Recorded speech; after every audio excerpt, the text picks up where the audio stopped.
ও আদম সন্তান, ও মুহাম্মদ সাল্লাল্লাহু আলাইহি সাল্লামের উম্মতেরা, চোখে মুখে লজ্জা হাসিল করো। তোমার পিতামাতা আদম হাওয়ার মধ্যে কি পরিমাণ লজ্জা ছিল! 350 বছর একটা ভুলের কারণে আকাশের দিকে নজর করে দেখে নাই, এতটুকু লজ্জা ছিল, হায়া ছিল। তুমি সন্তান হয়ে তোমার মধ্যে এক জাররা লজ্জা নাই বললেই চলে, ঠিক না? 350 বছর পরে হযরতে আদম হঠাৎ করে তার মনে পড়ে গেল যে অনেকভাবে কানলাম, কিন্তু সুসংবাদ তো আসতেছে না। জান্নাতের ভিতরে আমি একটা নাম দেখেছি, আল্লাহর চৌখাটের মধ্যে একটা নাম দেখেছি, আল্লাহর নামের সাথে নিশ্চয়ই ওই নামটা বড় দামি নাম হবে, নিশ্চয়ই ওই নামটা আল্লাহর কোনো প্রিয় মানুষ বন্ধুর নাম হবে। দেখি না তার উসিলায় ক্ষমা চাইলে আমার গুনাহ মাফ হয় কিনা। তিনি তো আর কেউ ছিলেন না, যার জন্য গোটা পৃথিবী আল্লাহ সৃষ্টি করেছেন, যার উসিলায় করেছেন, তিনি হলেন আমার আপনার নবী, নূর নবী মুহাম্মদুর রাসূলুল্লাহ সাল্লাল্লাহু আলাইহি সাল্লাম। হাদিস থেকে বলতে গেলে বলতে হয়, আল্লাহ পাক এই মুহররম মাসের 10 তারিখে আদম আলাইহিস সালামকে সৃষ্টি করেছেন, হযরতে আদমকে সৃষ্টি করেছেন। আদমকে সৃষ্টি করার পরে আদমকে কাবা বানাইয়া সমস্ত ফেরেশতাদের মাধ্যমে তওয়াফ করিয়েছেন, আদমের দেহে প্রাণ দিয়েছেন। ওই দিবসটাও ছিল মুহররমের 10 তারিখ। আদমকে জান্নাতে দিয়েছেন, ওইটাও ছিল মুহররমের 10 তারিখ। তারপরে আদমের একলা জান্নাতে ভালো লাগে না, কেমন জানি একা একা মনে হয়, কেমন জানি অস্থিরতা আদমের মধ্যে, কেউ বোঝে না। আদম হয়তো নিজেও বোঝে না কোন জিনিসের অভাবের কারণে এত অস্থিরতা, কিন্তু যিনি বোঝেন তিনি তো আমার আল্লাহ। আদম ঘুমিয়ে আছে, আল্লাহ পাক আদমের বাম পাজর থেকে একটি হাড্ডি নিয়ে আমাদের মা আম্মা হাওয়া আলাইহাস সালামকে সৃষ্টি করেছেন। ওইটাও ছিল 10ই মুহররম। যেদিন আদমকে আল্লাহ পাক সঙ্গিনীর ব্যবস্থা করেছেন, সেদিনটা ছিল 10ই মুহররম। সম্মানিত ভাইয়েরা, আল্লাহ পাক আদম হাওয়াকে জান্নাতের ভিতরে দিয়ে নির্দেশ দিয়েছিলেন, একটা হুকুম করেছিলেন, উসকুন আনতা ওয়া যাওজুকাল জান্নাহ ওয়া কুলা মিনহা রাগাদান হাইসু শি'তুমা ওয়ালা তাকরাবা হাযিহিশ শাজারাতা ফাতাকুনা মিনাজ জালিমিন। আল্লাহ পাক জান্নাতের ভিতরে আদম হাওয়াকে দিয়ে বলেছিলেন, থাকো, বসবাস করো এই জান্নাতে, যা পাও সুস্বাদু আমার জান্নাতের নেয়ামত ভোগ করো, ভক্ষণ করো, আরামে থাকো। ওয়ালা তাকরাবা হাযিহিশ শাজারাতা ফাতাকুনা মিনাজ জালিমিন। কিন্তু একটি গাছ আছে, ওই গাছের কাছে যাইও না, যদি যাও তাহলে জালিমিনদের অন্তর্ভুক্ত হয়ে যাবে। হযরতে আদম গাছের কাছেও যায় নাই। আমাদের মা আম্মা জান হাওয়া আলাইহাস সালাম জান্নাত ভ্রমণে যখন বাহির হলেন, জান্নাতের গেটের চাকচিক্য দেখার জন্য, যখন জান্নাতের গেটে দাঁড়াইলেন, বাহির থেকে এক বৃদ্ধ লোক, সেটা আর কেউ ছিল না, ইবলিস শয়তান। তার একটা মিথ্যা কথায়, তার একটা বচন ভঙ্গিতে আমাদের মা আম্মা হাওয়া আলাইহাস সালামের মন নরম হয়ে গেছে। সে কাঁদতেছিল আর বলতেছিল যে আল্লাহ তোমাদেরকে বেহেশতে দিল, কিন্তু বেহেশতে কেন থাকতে দিবে না? আম্মা জান হাওয়া আলাইহাস সালাম তো অবাক হয়ে গেলেন, এই আরামের বেহেশত আল্লাহ আমাদেরকে দিয়েছেন, সেখান থেকে কি আবার আল্লাহ বাহির করে দিবেন নাকি? ইবলিসটা কয় যে আপনাদেরকে এখানে বেশি দিন থাকতে দিবে না, তবে থাকতে পারবেন চিরদিন যদি ওই নিষিদ্ধ গাছের ফল খেতে পারেন আর স্বামীরে খাওয়াইতে পারেন। নাউজুবিল্লাহ বলবেন না? আম্মা জান হাওয়া চিন্তা করলেন যে এই গাছের ফল খাইলে যদি আরামের জান্নাতে থাকা যায়, অসুবিধাটা কি? নিজেও খেলেন, স্বামীকে বললেন খাও। স্ত্রীর কথা মানতে গিয়ে স্বামী যখন ভক্ষণ করলেন, আল্লাহ বললেন না, আর থাকা যাবে না, যাও, বাহির হয়ে যাও আমার নূরের বেহেশত থেকে। আম্মাজান হাওয়া আদম আলাইহিস সালাতু ওয়াস সালাম জান্নাত থেকে বাহির হয়ে যাবেন, কিন্তু তাদের দেহের মধ্যে যেই পোশাক ছিল, পোশাক তো জান্নাতি পোশাক, এগুলি তো দেওয়া যাবে না, আল্লাহ রেখে দিলেন।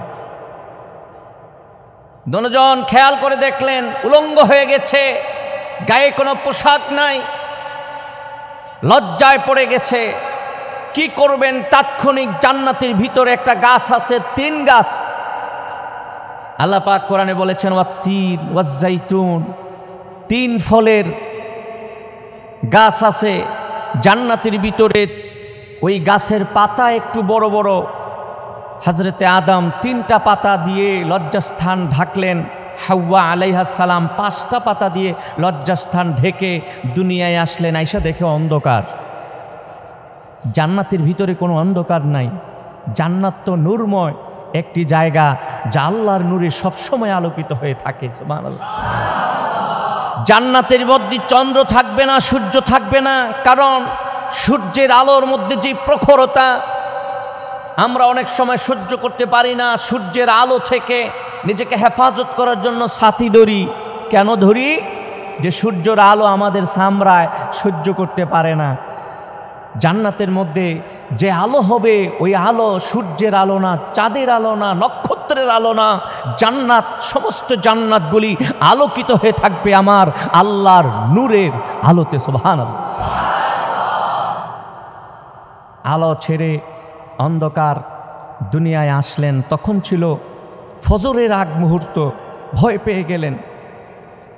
কিছুক্ষণের মধ্যে ফজরের সময় হলো, সুবহে সাদেক আসছে, দুনিয়াটা একটু আলোকিত হয়ে গেছে। শুকরিয়া আদায় করলেন আল্লাহর কাছে, 2 রাকাত নামাজ পড়লেন। সেই 2 রাকাত নামাজ আমরা ফজরের নামাজ হিসাবে পড়ি। সুবহানাল্লাহ বলবেন। সম্মানিত ভাইয়েরা, জান্নাত থেকে যেদিন আদম এসেছিলেন, হাওয়া আলাইহাস সালাম এসেছিলেন, ওই দিনটাও ছিল, ওই দিবসটাও ছিল 10ই মুহররম। তারপরে আদম হাওয়া চিন্তা করতে লাগলেন, হায়রে মস্ত বড় ভুল করে ফেলেছি। আল্লাহ না বলেছে গাছের কাছে যাওয়া যাবে না, আমরা তো ওই নিষিদ্ধ গাছের ফল খেয়ে ফেলেছি, কি করা যায়? এবার আল্লাহর কাছে ক্ষমা চাইতে লাগলেন। 1 বছর না, 2 বছর না, 350 বছর আল্লাহর কাছে ক্ষমা চাইলেন। চোখের পানি এত বেশি আদম চোখের পানি ঝরাইলেন যে আদম তার চোখের নজরের নিচে একটা পাথর ছিল, ওই পাথরটা চোখের পানি পড়তে পড়তে ঝাঁঝরা হয়ে গেছে। সুবহানাল্লাহ। আদম আল্লাহর কাছে এত বেশি লজ্জিত হয়েছিলেন, এই 350 বছর পর্যন্ত যতদিন না গুনাহ মাফ হয়েছে, জীবনে কোনোদিন আকাশের দিকে নজর উঁচু করে তাকায় নাই। লজ্জা শরম এত বেশি ছিল আমাদের পিতা মাতার, কিন্তু আমাদের মধ্যে লজ্জা নাই বললেই চলে, ঠিক কিনা? অন্যায় করে, গুনাহ করে, বেহায়াইর কাজ করে, কিন্তু আবার বাজারে বাজারে এমনভাবে ঘুরে যেন সে মস্ত বড় একটা ভালো কাজ করেছে, গর্বের কাজ করেছে, ঠিক কিনা?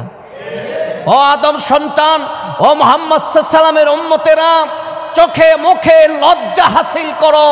তোমার পিতামাতা আদম হাওয়ার মধ্যে কি পরিমাণ লজ্জা ছিল! 350 বছর একটা ভুলের কারণে আকাশের দিকে নজর করে দেখে নাই। এতটুকু লজ্জা ছিল, হায়া ছিল। তুমি সন্তান হয়ে তোমার মধ্যে 1 জাররা লজ্জা নাই বললেই চলে, ঠিক না? সম্মানিত হাজিরিন ভাইরা, আসুন লজ্জা হাসিল করি।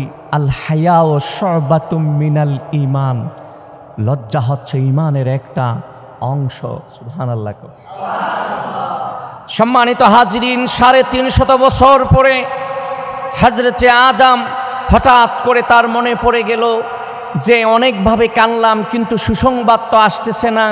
জান্নাতের ভিতরে আমি একটা নাম দেখেছি, আল্লাহর চৌখাটের মধ্যে একটা নাম দেখেছি, আল্লাহর নামের সাথে নিশ্চয়ই ওই নামটা বড় দামি নাম হবে, নিশ্চয়ই ওই নামটা আল্লাহর কোনো প্রিয় মানুষ বন্ধুর নাম হবে। দেখি না তার উসিলায় ক্ষমা চাইলে আমার গুনাহ মাফ হয় কিনা। তিনি তো আর কেউ ছিলেন না, যার জন্য গোটা পৃথিবী আল্লাহ সৃষ্টি করেছেন, যার উসিলায় করেছেন, তিনি হলেন আমার আপনার নবী, নূর নবী মুহাম্মদুর রাসূলুল্লাহ সাল্লাল্লাহু আলাইহি সাল্লাম। হযরতে আদম আল্লাহকে বললেন, আল্লাহ তোমার প্রিয় বন্ধুর উসিলায় আমাকে মাফ করে দাও। হযরতে আদম লজ্জিত হলেন, আল্লাহর কাছে মুহাম্মদ সাল্লাল্লাহু আলাইহি সাল্লামের উসিলায় আল্লাহর কাছে ক্ষমা চাইলেন। আদম আমাদেরকে দোয়া শিখাইয়া দিলেন, রব্বানা যালামনা আনফুসানা ওয়া ইল্লাম তাগফির লানা ওয়া তারহামনা লানাকুনান্না মিনাল খাসিরিন। কত দামি দোয়া, কত উত্তম দোয়া। আদম গুনাহ মাফের দোয়া আমাদেরকে শিক্ষা দিয়েছেন। আল্লাহ খুশি হয়ে গিয়েছেন। আল্লাহ পাক মুহাম্মদ সাল্লাল্লাহু আলাইহি সাল্লামের উসিলায় আদমের ভুল মার্জনা করে দিয়েছেন। আর পবিত্র কোরআনে এই দোয়াকে উল্লেখ করে দিয়েছেন। মুহাম্মদ সাল্লাল্লাহু আলাইহি সাল্লামের উম্মতদের জন্য এই দোয়া আল্লাহ পাক যেন হাদিয়া দিয়েছেন যে তোমরাও তো গুনাহ করো, তোমরাও গুনাহ করবা। আমার বন্ধু, আমার খলিফা আদমের মতো যদি তোমরা এইভাবে ক্ষমা চাইতে পারো, তোমাদের গুনাহ আমি আল্লাহ তোমাদের আমলের খাতায় রাখবো না। ভাইয়েরা আমার, সম্মানিত হাজিরিন, এই মুহররম মাস খুবই গুরুত্বপূর্ণ মাস, ফজিলতপূর্ণ মাস। এই মুহররম মাসই আল্লাহ পাক 10ই মুহররমে আদমের ভুলকে মার্জনা করে। এতদিন আদম ছিলেন আব্দুল্লাহ, এরপরে আল্লাহ পাক আদমকে বানাইয়া দিলেন নবিউল্লাহ। ভুল যখন মার্জনা হয়ে গিয়েছে, এতদিন আদম ছিলেন আব্দুল্লাহ, হয়ে গেলেন খলিফাতুল্লাহ। ভুল করার কারণে আল্লাহর কাছে ক্ষমা চেয়েছে, আল্লাহ গুনাহ মাফ করে 10ই মুহররমে আদমকে বানাইয়া দিলেন খলিফাতুল্লাহ ওয়া নবিউল্লাহ। 10ই মুহররম তাৎপর্যপূর্ণ একটি দিবস। এই মুহররম মাস অত্যন্ত গুরুত্বপূর্ণ, ফজিলতপূর্ণ একটি মাস, ঠিক কিনা বলেন? ভাইয়েরা আমার, সম্মানিত হাজিরিন, এ মাসে সময় নষ্ট করা যাবে না। এ মাসে আড্ডা ফাড্ডা দিয়ে দোকানে পাটে চায়ের স্টলে মানুষের বদনাম আর গীবত করে শেকায়েত করে অযথা সময় নষ্ট করা যাবে না। যতক্ষণ পর্যন্ত পড়বেন আস্তাগফিরুল্লাহ আস্তাগফিরুল্লাহ। যেভাবে আদমের ভুল আল্লাহ এ মাসে মার্জনা করেছেন, আপনি মুহাম্মদ সাল্লাল্লাহু আলাইহি সাল্লামের উম্মত হওয়ার কারণে আপনার গুনাহ আল্লাহ এর চেয়ে তাড়াতাড়ি ক্ষমা করে দিবেন। আদমের ভুল মার্জনা হয়েছে 350 বছরে।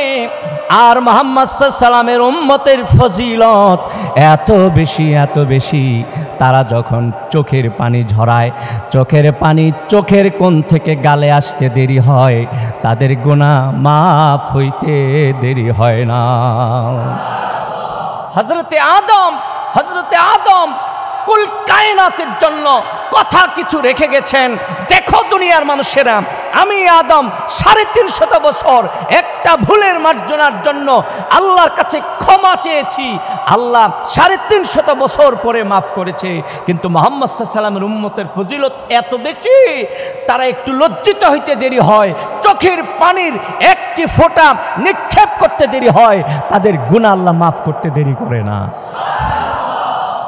আসুন আমরা নেক কাজ করি, ভালো কাজ করি।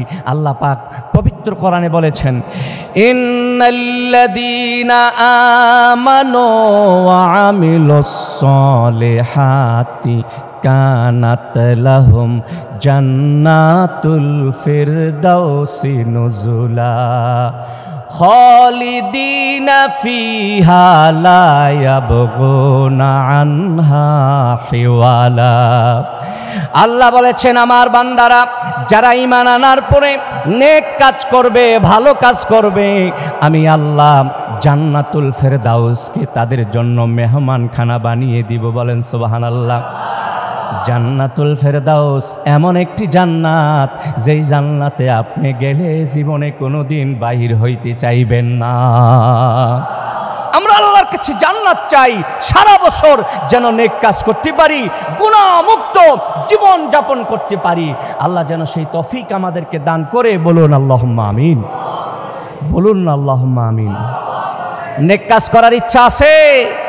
মান জাদ্দা ওয়াজাদা ওয়াল্লাযীনা জাহাদু ফীনা লানাহদিয়ান্নাহুম সুবুলানা। যারা চেষ্টা করবে, অবশ্যই চেষ্টা করলে আল্লাহ রাস্তা খুলে দিবে, চেষ্টা করলে আল্লাহ সহজ করে দিবে। আল্লাহ কবুল করুক। বলুন আমিন।